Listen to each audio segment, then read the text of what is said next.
Yo, what's up guys and welcome into Development Preview 11 in Phasmophobia. This update is called Ultraviolet UV Charging and Meaningful Photos. Whatever that means, I'm super curious. I hope you are as well. Let's not waste any more time and let's hop right into this preview. So here we go, Ultraviolet. Fingerprints have been one of the more reliable evidence types in Phasmophobia.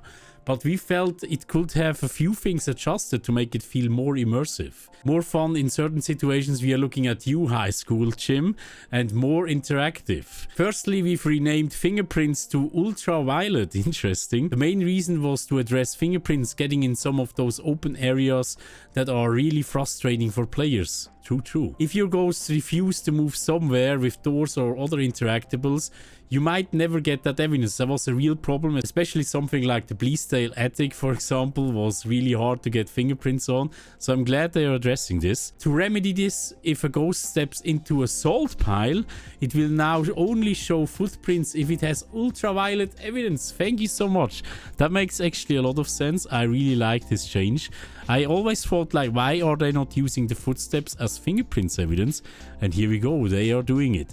Non-ultraviolet ghosts will step into the pile and give you the initial photo, and wraiths will never step in the pile. So I'm kinda glad wraiths don't have that fingerprints evidence, otherwise they would have a problem with that, obviously. Next, we found taking photos of fingerprints and footprints never made much sense. You would see the print with your UV light, put it away, and then proceed taking a photo of nothing. With progression 2.0, we've added UV charging. When shining a UV light onto fingerprints and footprints, you will still see it straight away, but additionally the light will charge up the print. Interesting, that's cool. After putting your UV light away, the print will still stay visible for a short period, depending on how long you charged it for, allowing you to take a photo. That is actually a really cool way to make you work for the fingerprints. So you cannot just shine it and take a photo of it, you actually have to stay on it and then take the photo of it. So these days will actually be gone where you could just take 2 photos of a door and then you get an interaction photo plus maybe a fingerprint photo. They actually totally fixed that with that then. That is pretty nice. So the tier 1 ultraviolet light is going to be the glow stick.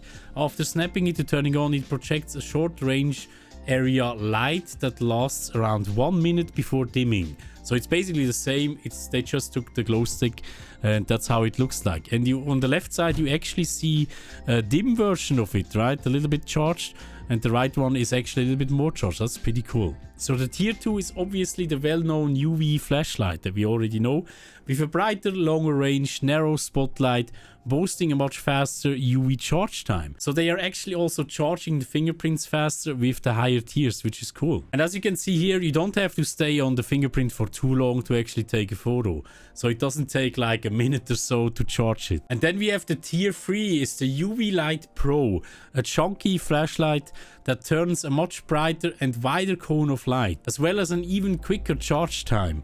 Perfect for locating ultraviolet evidence quickly on a larger scale. I think most of you already seen this in the lobby. It's actually a huge flashlight. I think you could even use this as a flashlight. Look at this huge cone it projects. So I'm definitely looking forward in UV light challenges because this actually looks pretty cool as a flashlight replacement. They also added some remarks down here. Salt piles will also be getting some neat new features which you have to wait and see yourself. What could it be?